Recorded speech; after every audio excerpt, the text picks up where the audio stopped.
72 hours. That's how close 1,400 kilograms of heroin laced with fentanyl came to flooding 26 American cities. The trucks carrying it had non-profit logos on the side, blankets and bottled water stacked in the front compartment, smiling volunteers on the paperwork. And buried beneath all of it, hidden inside sealed double-wall floor panels, was enough narcotics to project 3,400 overdoses, 700 deaths, and the collapse of emergency medical infrastructure across 4 states. DEA had 72 hours, and the clocks were already running. This is DEA Hunter. It started with a discrepancy that almost nobody caught. A customs analyst working a routine manifest review at a land port of entry noticed something minor. A fleet of 6 commercial trucks, all registered to a registered nonprofit charitable organization operating out of a mid-sized border state city, had crossed into the United States 14 times over the previous 8 months. Each crossing was logged, each manifest reviewed, each shipment declared as humanitarian aid, non-perishable food, clothing, bottled water, medical supplies. The kind of cargo that gets expedited review. The kind of cargo that border agents wave through with minimal physical inspection because the paperwork is clean, the organization appears legitimate, and resources are stretched thin. But the analyst wasn't looking at what was in the trucks. She was looking at weight. 14 crossings. And on 12 of those crossings, the declared cargo weight was approximately 40% lower than the vehicle's measured gross weight at the port's weigh station. 40%. The difference wasn't a rounding error. It wasn't a scale malfunction. She flagged it in the system and forwarded the report to a DEA intelligence liaison. That report landed on a desk at a regional DEA field division at 7:14 in the morning. By 7:50, a supervisory special agent had opened a preliminary inquiry. By 11:30, that inquiry had been escalated to a full investigation. And by the following morning, what had started as a weight discrepancy on a custom spreadsheet had transformed into one of the most complex and dangerous interdiction operations DEA's Southwestern Task Force had initiated in 3 years. The nonprofit organization, which we are not naming, had been operating for 4 years. On paper, it was immaculate, registered as a 501c3, annual filings current, board of directors listed. It had received minor coverage in 3 local news outlets for its charitable work. It partnered with at least 2 legitimate community organizations who had no knowledge of what was happening and would later cooperate fully with investigators. The organization's front-facing operation was entirely real. Food was delivered. Supplies were distributed. Volunteers participated in genuine charitable activities. It was one of the most sophisticated concealment architectures DEA analysts had seen. Because underneath all of it, the organization was a cartel-controlled logistics front. And it had been moving narcotics, heroin, fentanyl, and fentanyl-laced product across the border in the reinforced floor cavities of its commercial fleet for 31 months. When DEA analysts began pulling the thread, it unraveled fast. Financial intelligence flagged wire transfers. Donation records showed contributions from shell companies.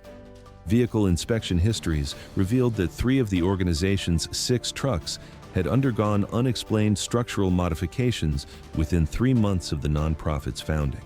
Modifications consistent with the creation of hidden load compartments. A confidential source with knowledge of the cartel's regional distribution structure confirmed that the organization was a controlled asset. And surveillance initiated within 72 hours of the original weight flag showed vehicles departing the nonprofit's warehouse facility and traveling to locations consistent with cartel-connected distribution infrastructure. DEA Hunter intelligence assessments at this stage of the operation projected the following. The organization had successfully moved an estimated 16,000 to 22,000 kilograms of narcotics across the border over its 31 months of operation. Heroin, fentanyl powder, Carfentanil-laced heroin, all of it flowing into a distribution network that by this point stretched across 26 cities in 4 states, all of it moving under the cover of humanitarian aid. The scope of what they had been missing was staggering, and the scope of what was coming next was worse. Surveillance established that the organization's 7th crossing, scheduled for 72 hours from the moment DEA expanded the inquiry to a full operational case, was expected to be the largest single shipment the network had ever attempted. The cartel, according to source intelligence, had increased production capacity at its processing facilities in the preceding 60 days. The upcoming shipment was intended to restock distribution nodes across all 4 states simultaneously, ahead of a coordinated street-level release timed to a regional college circuit where spring events had drawn large youth populations to multiple cities within a compressed geographic window. That operational timeline was not an accident. The cartel had intelligence of its own. It knew where the money was. It knew where the demand concentration existed, and it had built its distribution calendar around maximizing exposure to a target demographic that had the highest first-use probability. DEA intelligence analysts ran the casualty projections. What came back was not theoretical. It was a disaster scenario with specific numbers attached to it. Projected shipment: 1,400 kilograms of heroin with fentanyl contamination detected in previous seized samples from the same supply chain, averaging 6 to 9% by weight. That meant 84 to 126 kilograms of fentanyl distributed unevenly through the heroin supply, what forensic chemists call a hotspot batch. The fentanyl concentration would vary wildly from unit to unit. Some doses would be close to baseline heroin potency. Others would contain fentanyl loads 20 to 40 times the amount required to cause respiratory failure in a non-tolerant user. Street value of the shipment: approximately $112 million. Projected distribution: 26 distribution cells across 4 states. Each cell preloaded with street-level dealers, an estimated 480 total dealers across all 26 cities, all of whom had received advance notice to prepare inventory capacity for an incoming product surge. The distribution was designed to hit all 26 cities within a 6 to 12-hour window of each other, maximizing market penetration before any local overdose patterns could generate a public health alert. Projected casualties: 3,400 overdoses in the first 72 hours following distribution. Of those, DEA intelligence analysis projected approximately 680 to 800 potential deaths, with the highest fatality rate expected among users without prior heroin tolerance. First-time users, individuals in early recovery who had relapsed, and college students in the targeted event corridor who would have no baseline familiarity with opioid potency variation. The healthcare assessment was equally grim. Emergency medical infrastructure across the 4 affected states was running at approximately 78% capacity during the anticipated distribution window due to overlapping seasonal respiratory illness demands. Naloxone, the opioid reversal drug that emergency responders and hospitals depend on to treat overdoses, was not pre-positioned in quantities sufficient to absorb a multi-city overdose surge of this scale.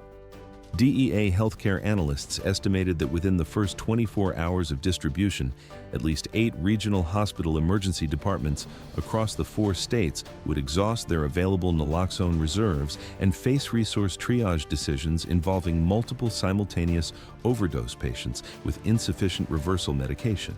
First responders in the targeted cities were not briefed. They had no warning.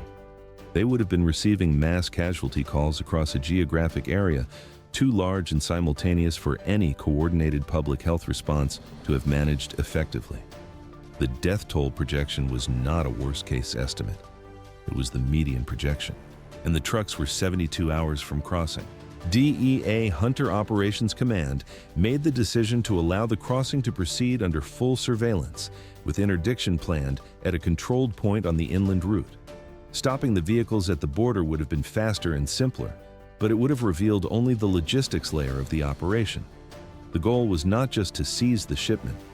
The goal was to use the shipment's movement to map the full distribution network in real time, to identify every warehouse, every cell, every distribution node, every cartel-connected individual who activated in response to the incoming product, and to execute simultaneous takedowns that would dismantle not just this crossing, but the entire 31-month operation. That decision required precise execution and substantial risk. If the interdiction point was compromised, the product would reach the street.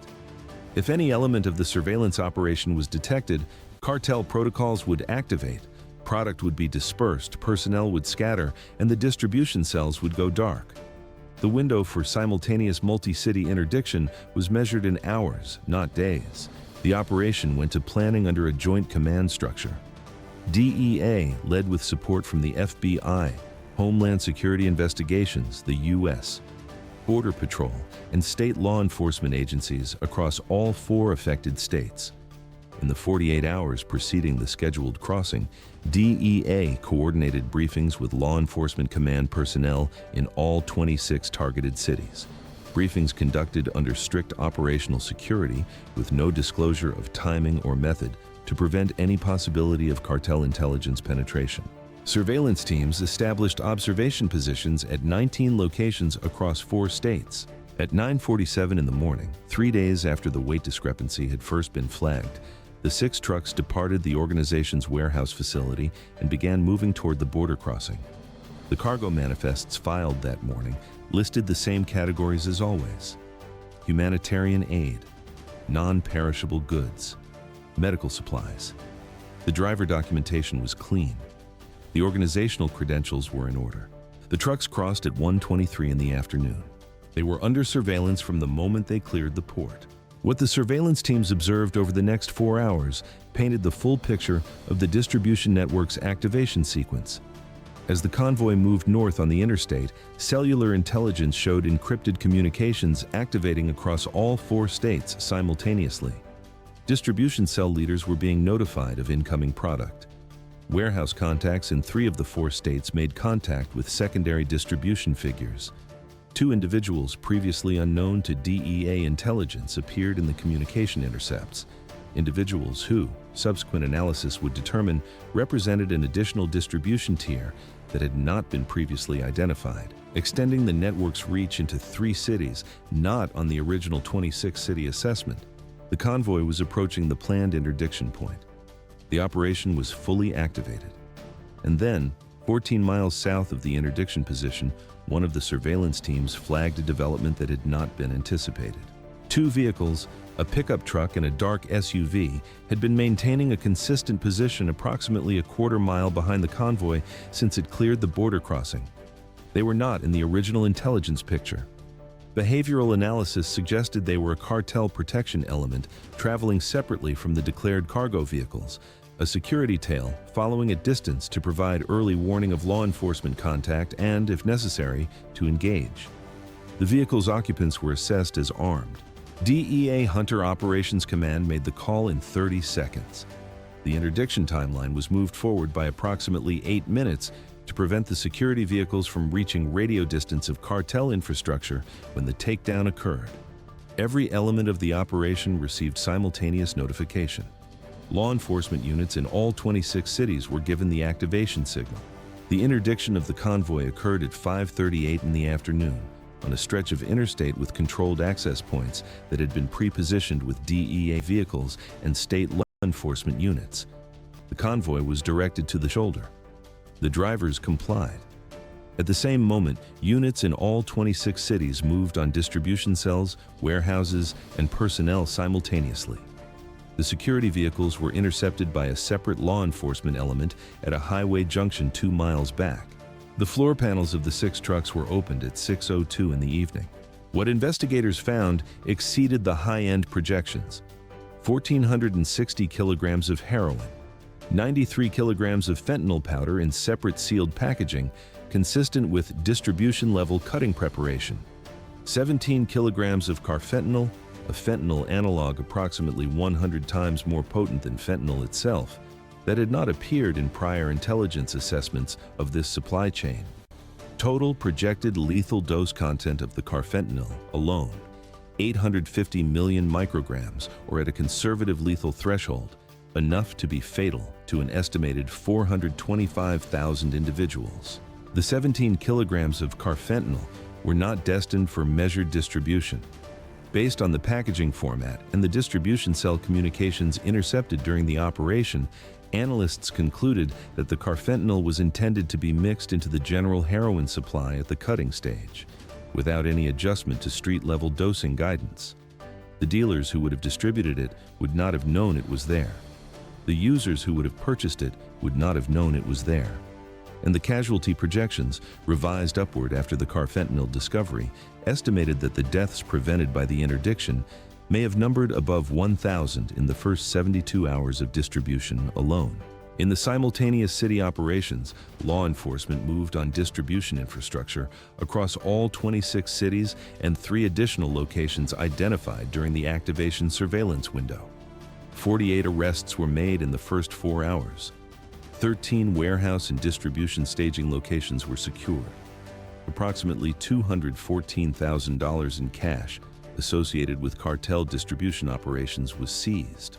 Cellular and digital evidence gathered from arrested individuals and secured locations provided intelligence assessors with what was described internally as the most comprehensive mapping of this distribution network that DEA had achieved since the nonprofit front organization had begun operating 31 months earlier.